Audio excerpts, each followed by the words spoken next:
Okay, good evening. Welcome to the Market Watch Group working sessions in our Trading Foundation series. We have one more on Thursday with Glenn, and then next week we're going to change the time. I'll be updating you on that. We're going to make this 30 minutes earlier, and we're going to have the first 45 minutes a beginner-oriented session. The second 45 more of an intermediate/advanced oriented. If you're a beginner and you want to see what the advanced looks like, you stick around. If you're more intermediate or advanced and you want a refresher, come on in for the beginner. Something for everybody.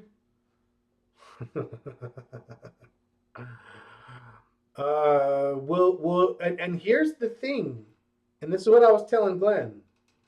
I actually really want these to be working sessions all the time, where we're just analyzing and building trades and managing trades and like, okay, because this is what this is for. Before we were like, oh, we can just cycle through our Trading Foundations class and you can just jump on and get in the cycle. I don't like that. We have recordings. So as we're going through, I'll be like, oh, go take a look. If you want to go through this more, you can go through this recording. But I believe the best way to learn is to do. And so I feel like if we just get in there, build it, talk about it, analyze it over and over again, and then point you to the right places for your, because it's all, remember that you have the ability to access it all via Discord. So anyway, I love the reactions I'm getting. Thank you. I appreciate the positive feedback. Trading Plan Prioritization Part 2. Okay, so let's have a recap. Here's the disclaimers. You know them, you love them. Let's move on. This is what happened last week. If you weren't here, I pulled up a sample trading plan. And it looked like, nope, it didn't look like this. Sorry, let me get the right one. It looked like this. Let's make it a little bigger.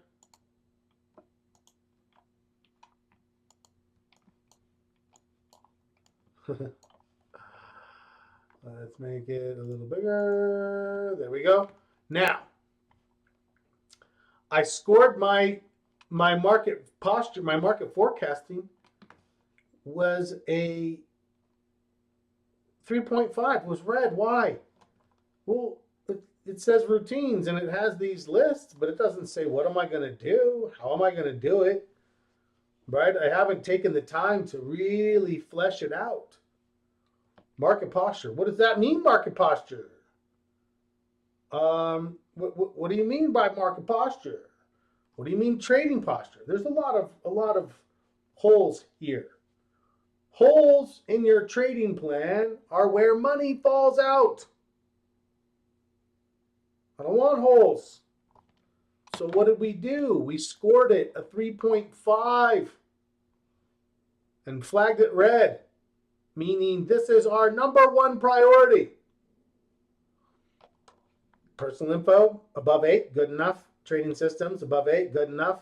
Risk management, above 8, good enough. Record keeping, 8.8, fabulous. We're trying to get, right, those are our watermarks. We're trying to get everything up now. Analytics, 8.6, pretty good. Improvement strategy, 7.5. Okay, so you can see that just by scoring it, it prioritized itself. That was the lesson we learned last week. Great. So what did I do during the week? I adhered to my own priorities. I went in and the first thing I did, so let's start here. This is before, okay? This is the entirety of the first 3 sections: routines, market posture, trading posture, about a paragraph worth of length. Before.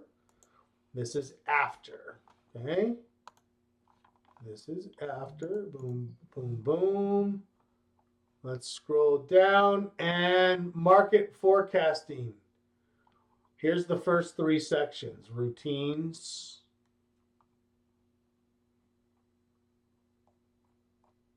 market posture, trading posture. Now I have something. What have I put in here? What am I going to do? I'm going to conduct a trend analysis of SPY on a 5-year weekly basis. Long-term strength or weakness. Looking at it, right? This just kind of goes through. Now, this is a first pass. I might look at this and be like, oh, Scott, you're so fancy with your long paragraph. Tighten it up. That's too long. That's too long. I don't know what I'll do with it. I'll do something. First thing we'll do is we'll score it now, but then we'll say, hey, I believe less is more. Probably a little too long. Short-term trends, what do? 6-month basis. You can see that I'm doing my -3 to +3. I thought I put that in here, but now I don't see it. So I'm like, wait a second, did I miss that? So I'm going to just check. What am I doing? Volume, 20-day. I'm defining it. I'm defining it so that if I realize that there's a certain part of my analysis, at some point the market's going to do something and you're going to be like, whoa, I missed that. Why? And you're going to go back and you're going to look to see, was there an element that you just simply didn't score it the right way? And you're going to tighten it up and you're going to change how you score it. That's how I've gotten here.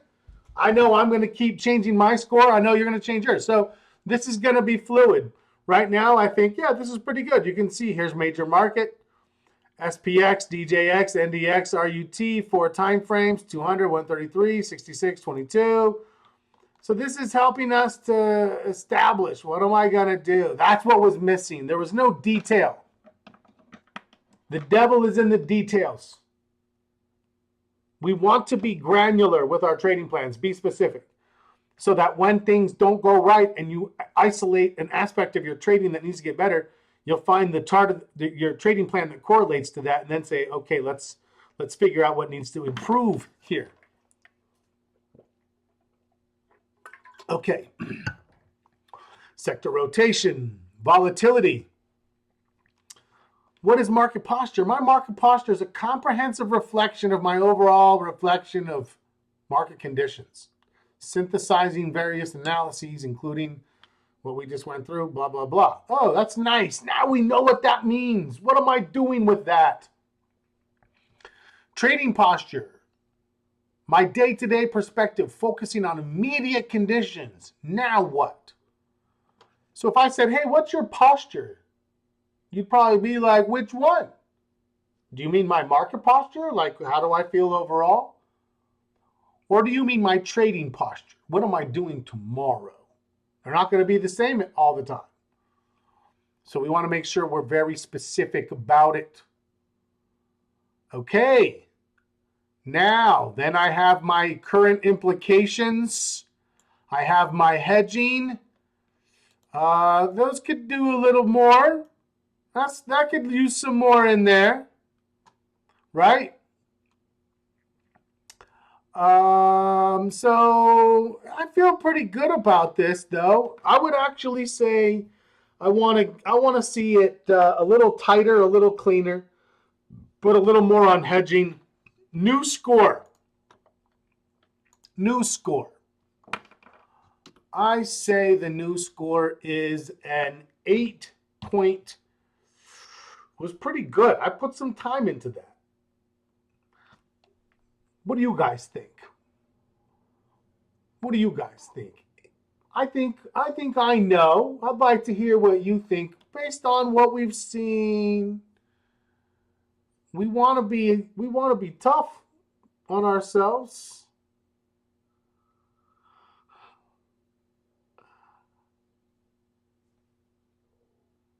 I'm going to go with an 8.5. 8.5.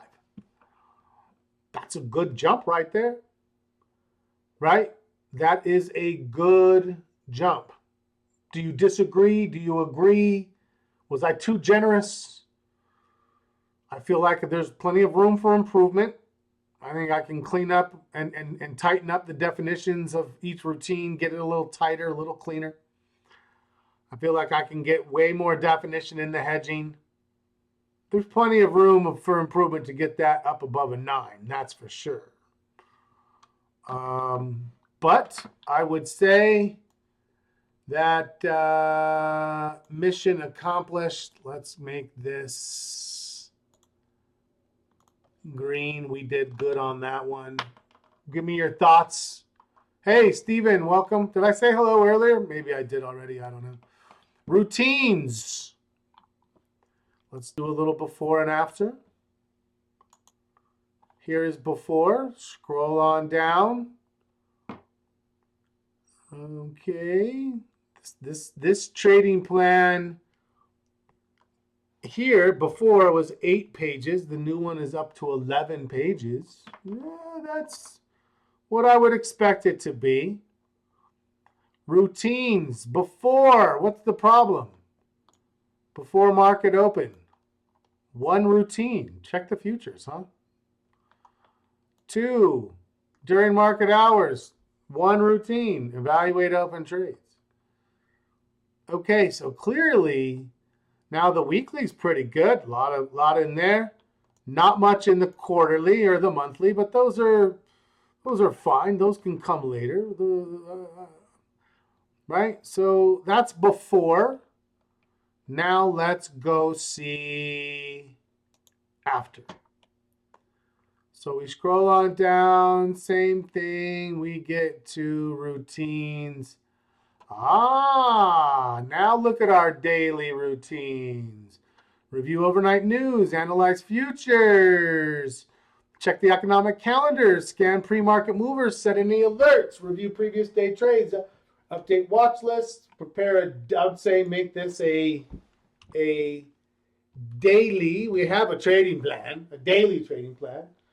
Check. I would say not necessarily indicators, but opportunity watch lists and social media and forums. I'm going to leave it. I actually would take that off of mine, but I know a lot of people get good ideas from there. So I'll mark it. That's a lot stronger there. During market hours, monitor the news, track real-time data, monitor open positions, adjust stop losses, new orders. This looks fantastic right here. Fantastic. Love that. Very strong. Good during market routine. Really picked up the pace with that. After market still looks pretty strong here. Weekly pretty strong. Still don't have anything in the monthly.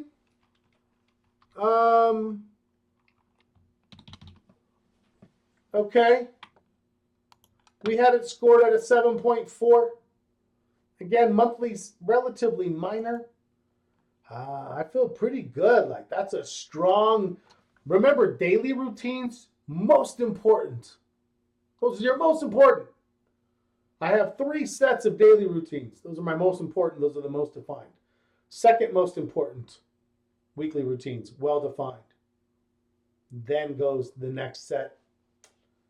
Yeah, I feel like I even got this one a little bit better still. I'm going to give myself an 8.7.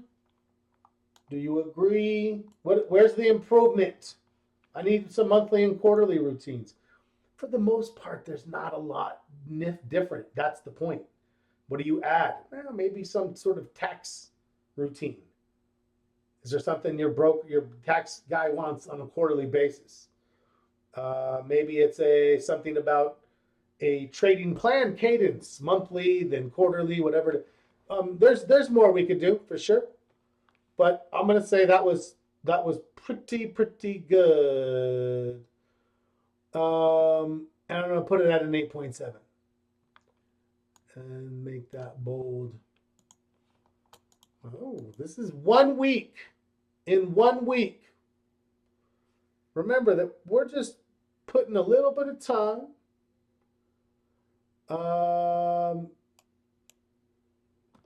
Yeah, we did a couple other things actually off recording that only those who were here. I mean, I don't want to say that we necessarily like solved the market, but we kind of did. And if you were here for it, you got it. If you weren't, I don't know if it's repeatable. I mean, it's like you had to be there. I don't know. You guys could take a stab at it if you want. It was magical. Lastly, what are we doing here? Improvement strategies.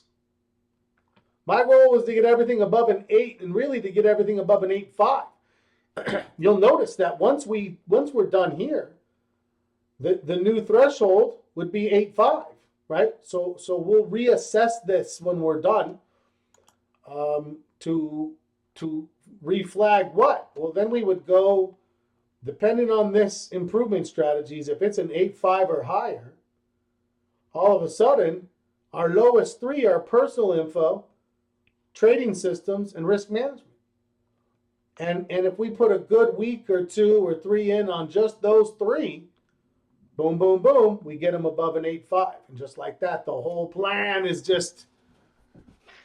When we talk about improving the trading plan, people think you're like making these dramatic changes. It's not. It's the aggregation of marginal improvements. Now, this was a big one right here because I just simply had neglected it, right? These were pretty good. A point, 1.3, this one may be the same thing. But pretty soon it's going to be, you get a point, 0.2, 0.3, 0.1. Every little bit, bing, bing, you're just walking forward, getting better, getting better. Anyways, one day, improvement strategies. Let's see the before. What didn't we like? Outcome goals. Should have only one. I don't. I've come up with a compromise. You'll see what it is. Process goals. I have one little piece here. I make no mention of any record keeping. The goal setting process, that's just standard right there. I've got a little bit down underneath here. Focus on weaknesses and priorities. Set goals. What are they? Okay. So there was a few things and a few things missing. Let's go take a look at the after. And we scroll on down through our analytics to our improvement strategies. Now what? Now I do have an outcome goal. What is my outcome goal? You guys ready for this?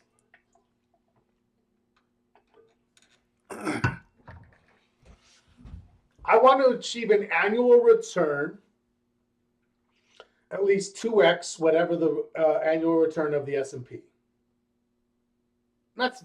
How's that for an outcome, right? Because then there's some context. Because if I say I want 30% and I achieve it, but the market did 25 and you did 30, I'm going to say you underperformed. If the market did 25, you should be at 50, 60, right?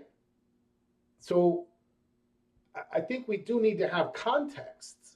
We can't just arbitrarily ask for the same returns every year, knowing how different the characteristics of the market can be as we move through cycles. So that's mine.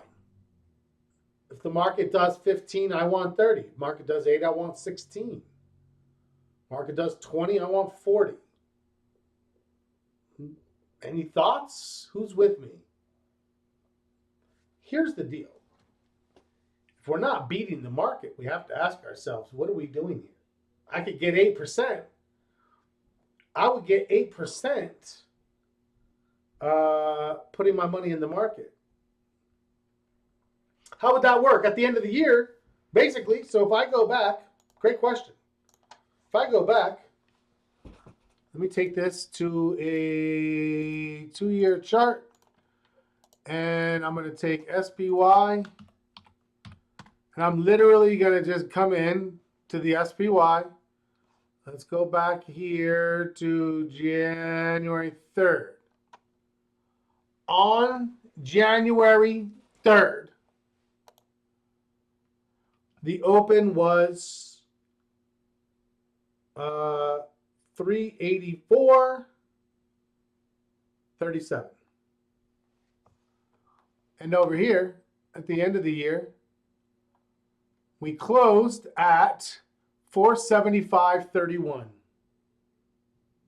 475.31. 90.94 was the return, divided back into our starting point on January the 1st. Just quick, easy calculation here. Now you could probably go find something and use that. I like to do it myself so I can see it. 384.37. This is what we use in our forecasting. So this is what I use as my assessment. That was a 23.65% return. 23.65. So if you're like, hey, someone came to you and they said in 22, they're like, hey, I got 18% in 2023.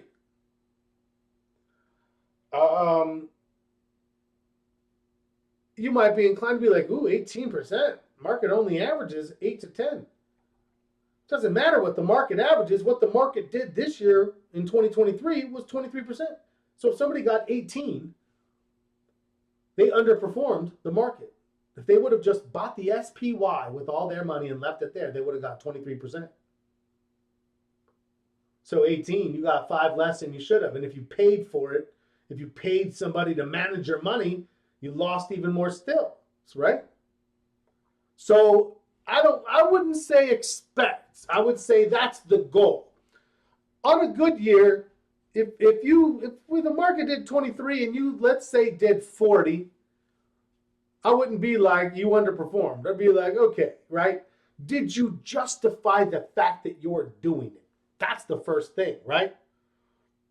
If you just parked it with the market, meaning you put it in the SPY, you would have gotten 23%. So if you look back and you got 30, you'd be like, yeah, you know what? That's good, but I should be doing better. If you got 40, I think you'd say, yeah, I'm pretty happy with that. But yeah, I think you'd be wanting around 45 plus. Yes. So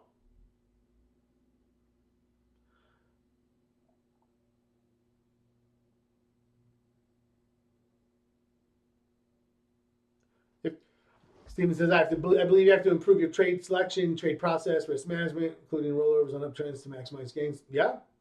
You got to get your money working for you. Keep your money. 40% of what? That would be your rate of return.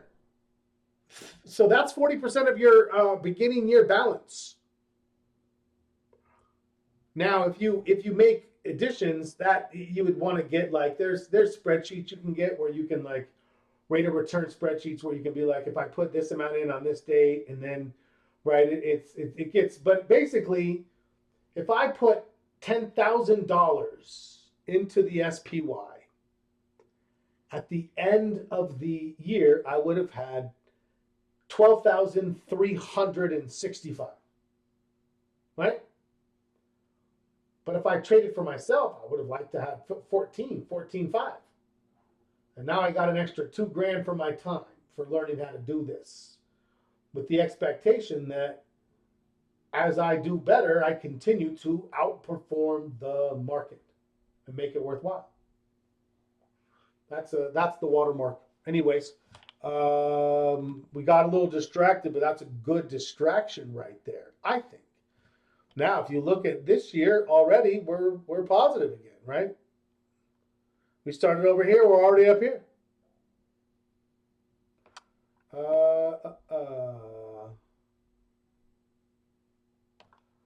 Explain what you are learning to make the gain. I'm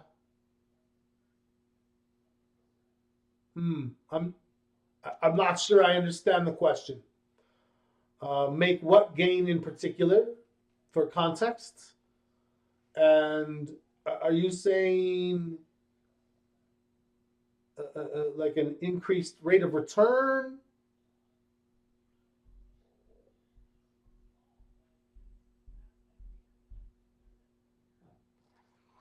it's good to make it, but how are you going to? Well, I mean, ideally, you're going to follow your trading plan, and your trading plan gets you there, right? Right. Remember that this is. Oh, I don't have it here. Let me real quickly grab a sample. We love samples. Where is my sample?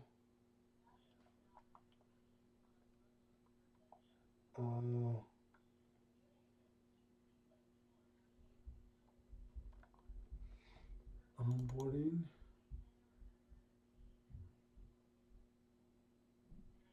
Here we go. Here's a sample log. How would you track that? Is that what you're asking? How would we track it? Teach that. Um, I mean, that's kind of what we're doing all the time, right? Is working towards that end. I don't know that there's any set like this one is what equals that. Everything we work towards is again, we're teaching that tonight. What's my new score on my improvement strategies? Let me go back to that. We'll come back to this. We got a little distracted, but that's all right. We'll come back. We'll come back. I have what? I have that's the old one. Here's the new one. I have one outcome goal. I have 4 process goals. I now reference the fact that there is a record-keeping goal. A record-keeping goal in the trade log that I can now mark my goals. Okay, that's a lot better, right? Now I have some priorities. What am I going to do? I'm gonna conduct a preferential bias check. I'm gonna check every trade. Blah blah blah. Like these are things I'm gonna specifically do and try to measure. Much better. This is a big improvement as well. I'm gonna give it the full point. I'm gonna say 8.5. This is how we do it. If you improve your trading plan, remember what we said. Focus your attention on trading well, or focus your attention on trading better and let your results take care of themselves. If the market is bullish enough to get 23, we should have A, recognize that it was bullish, B, pushed to make money and followed rules that basically are set to give us positive reward to risk ratios, trading the strongest stocks in the strongest sectors every time they pull back to a support level. I feel like that takes care of itself, right? But here's the deal. Now look. Now we take our total score, which was that, but is now going to be, let me get my calculator out here. Tell me if maybe I'm not understanding the question right. But if I'm not, definitely let me know if I'm answering generically, but you feel like it's more specific of a question than that. 8.4, 8.3, 8.7, 8.8, 8.6, 8.6, and 8.5. Is that right?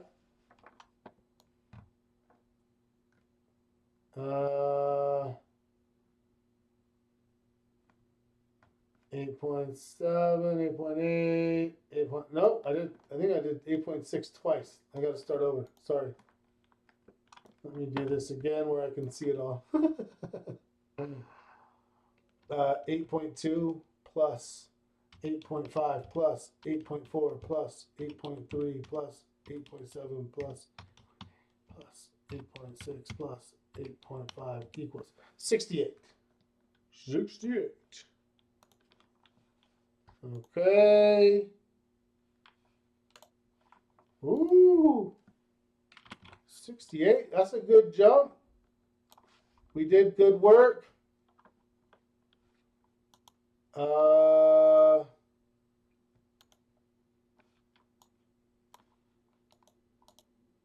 Yeah,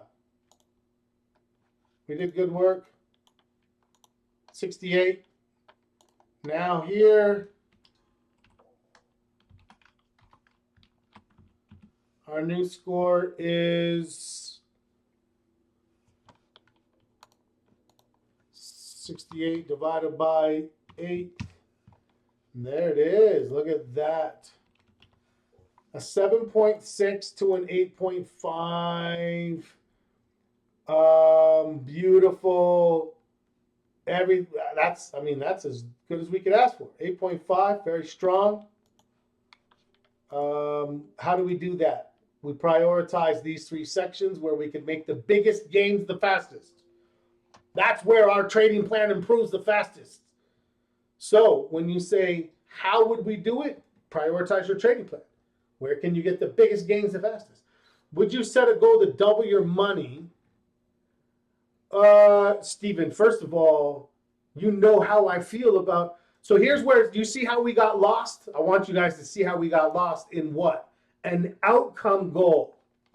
Would I set a goal to double my money? What kind of a goal is that? An outcome goal. Absolutely not. I would absolutely not set that goal ever at any point for any reason. This is exactly why. So I wanted to set a goal that put context, and even trying to set it relative to context, I want you guys to notice where outcome goals take you. Right? That's where it's very difficult, because you get there by making your trading plan better. That's how you get there. There's no like, if your trading rule looks like this, you will then be doubling the market. I don't know. Some people never take enough risk to get there, right? They just don't take enough risk or don't trade enough. So what I say is, and I honestly, I thought I solved this. I thought I solved this by making the goal contextual, but I think all it did was reiterate to me the necessity of completely removing any reference to outcome goals. Right? Let me know if you agree. I just want you to see how quickly and easily we got yanked into the outcome. Ooh, I want this outcome. How can I have that outcome? Rather than what? Focus on our rules and our plans and make it good and make it better. Yeah, I don't know. I for a minute there I thought I had a stroke of genius, but even it was interesting to watch the psychology there, right? As we try to say, hey, let's just set a goal that says, is it worthwhile that we're doing this? Is it worthwhile? Is it if I'm not outperforming the market, then I do have to at some point say, why am I doing this? But even in trying to set that context, bam, that's the psychology of trading at work right there. It just, the chimpanzees start shaking the cage. I want double the market. And the professor's like, hey guys, we're just trying to talk about trading rules. And the chimps are shaking the cage. Oh, all right. Here we go. Where's the professor? I'm trying to find him too. Let's get back to the professor. You want to maximize profits, minimize losses. Yes, absolutely. That's a process statement right there. I want you to just pay attention, right? That's process. I'm maximizing profits. I have to do that through process. I want to double the S&P. That's an outcome. That's the outcome. That's the distraction. So, yeah, this is what it leads me to right here. Bam. Red. No outcome goals. It's going to distract us. Okay. But ultimately, this plan now has some steps to take. Check every day for preferential bias. Make sure you're not doing hasty trades. Oh, Steven, honestly, that's not you. That's the group. That's us. We all did that.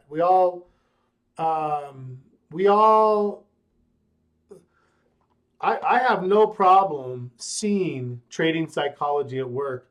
I know if I don't constantly talk to myself about what I'm doing with psychology, I am going to shoot myself in the foot.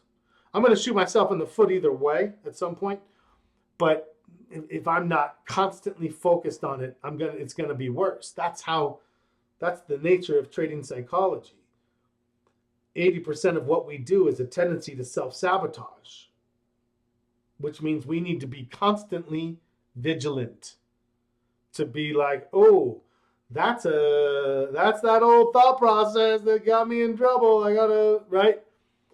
Constant. I told you, I one time had a guy who does rock climbing who came up to me talking about an example I used of always double checking your knots. And he said, I've climbed with guys who were 30-year veterans, and then they had really bad, possibly even fatal consequences when they just didn't check that one time. And it's like, he's like, I always check. Same with trading. There's some things we always do. It's how we learn those lessons, is we start to say, oh my God, I did not even realize how oriented I am to outcomes, how easy it is to get sidetracked by outcomes. And when we're focused on outcomes, you'll notice our conversation stopped talking about process. It's like, well, how do I do that? It was like, what do you mean? We're doing that all the time. You follow the rules, you build the plan, you improve the plan, you keep records, you use the records and you learn from them, and you use those learnings to make your trading plan better, and then you shampoo, rinse, and repeat, constantly trying to get better. And by doing that, we should build an expectation of outperforming the market. That's how you do it. And so, I don't know, that's where we are at, right? Okay. Bottom line, much better. 8.5s. So you can see at this point now, I would have a whole new set of priorities where I would come in here and say, first of all, I would come in and say, now there's no reds. That's good. There's no reds, but now I have 3 sections that are under my watermark. This is now my watermark, 8.5. So anytime you do trading work, you naturally can move in and reprioritize to say, great. Focus on the plan, the outcome will take care of itself. Lee, words to live by. Now, as I look at this, it has reprioritized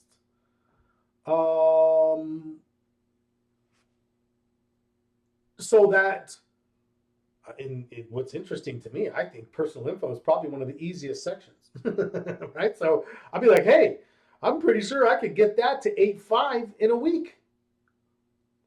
Risk management, trading rules, now it starts getting a little harder, right? It's going to be a lot harder to get market forecasting from an 8.5 to an 8.7 than it was from a 3.5 to an 8.5. That was just filling it in. We didn't complete it. 8.5 to an 8.7, you got to really start to improve it. You've got to think about it. You can't just like, oh, let's just do this. Well, we've got to be very deliberate. Now, as we move into the high 8s and then into the 9s, right? That's what has us starting to say, yes, with this score comes, like Steven just said, portfolio growth. with these increased scores comes increased experience. How many trades are you getting along the way, right? When you look and stop and say, hey, I went from a 7.5 to a 7.9 to an 8.5 to an 8.7. Well, if that took a year and you go look at your year and you're like, I got 212 trades, that is, you learned more in that year than people who dawdle at it for 20 years, right? Because everything was deliberate. You had record keeping, you had structure, you had organization, you had reflection, you have consistency. Everything is in place for this, right? This is an engineer should come look at this process and say, yeah, I would expect this process to improve. We never know at what rate. Maybe you get some huge improvements quickly. Maybe sometimes it stalls out.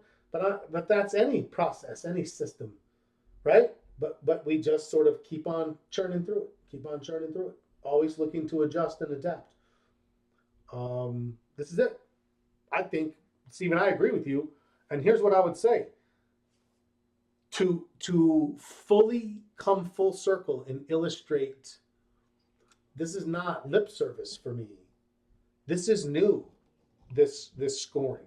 I've never done this with a person I've traded with before. This group is getting this thought process of, hey, how can we create a consistent process around improving our trading plan? The same way that we look at, the same way we score the market. But we don't improve the market. The market just does what it's going to do. Here we have control, which is, I love this.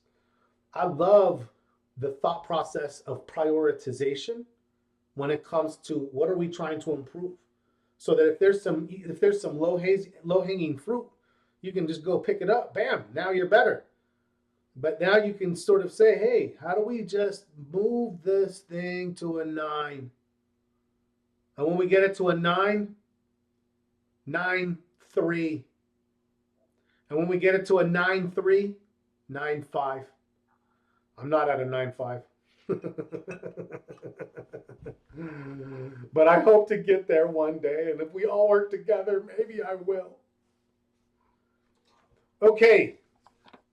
Questions, comments, concerns. I could put on fewer trades with greater risk, knowledgeable trades, then more trades with little risk. I can then learn how to work other problems. Yeah, I agree. I like that. For sure.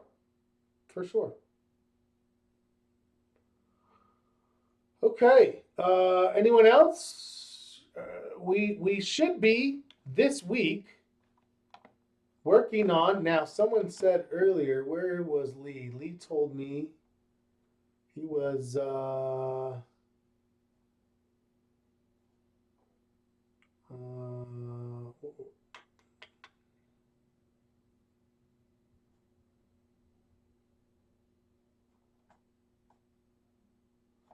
Oh man, we had a lot of communication today. I lost it. Did I get the email that you sent me? Oh, you sent me an email, Sandy? I'll have to look and see. When did you send it so I can take a look? I wish I had known last year what I'm learning now, right? Because now you look back and you think, oh yeah, I think I would have gotten 40% maybe, right? Oh, okay. I'll take a look. Beautiful. Okay. So don't forget tomorrow. No market, no meetings. Happy Juneteenth. I don't think that's a thing where you are, Sandy. Maybe it is. Do you guys have Juneteenth, or is that American?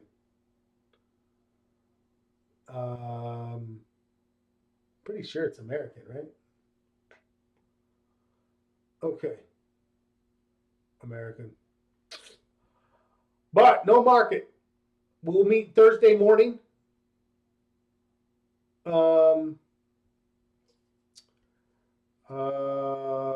We will meet Thursday morning. I made the adjustment on the calendar. So if you go in there, if you forget and you go in there, it will be, I think I made it. Let me go check it. Double check one more time.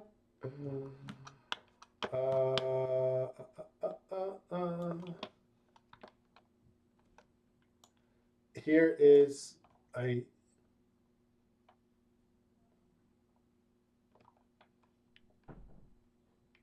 here is what I found for you on ChatGPT. Okay. Is the midweek check-in Thursday? Yep, Thursday. It's there Thursday. I will see everybody Thursday. So enjoy your day off tomorrow. I will see you guys on Thursday. Everything else will be regular. So Thursday will be me in the morning and Glenn in the afternoon. Nope, in the evening. Me in the morning, Glenn in the evening. Then actually, let me remind those of you who are here. Those of you who are here on Friday, if I can go into the calendar, on Friday, whoa, tomorrow is Wednesday, Thursday, foundations, Friday market open. Friday market open in the Market Watch meetups. Glenn will be there from Glenn will be there from 9:15 Eastern to 10 o'clock. He will be there for 45 minutes. So if you're the only one who shows up, you get just a chit chat, talk, ask questions. If there's multiple of you, you have to share, but he's going to start popping in. I'm going to try to pop in when I can here or there to some of the member-led meetings.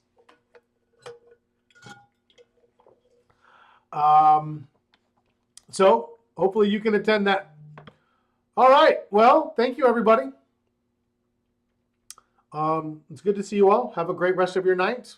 And as always, happy trading.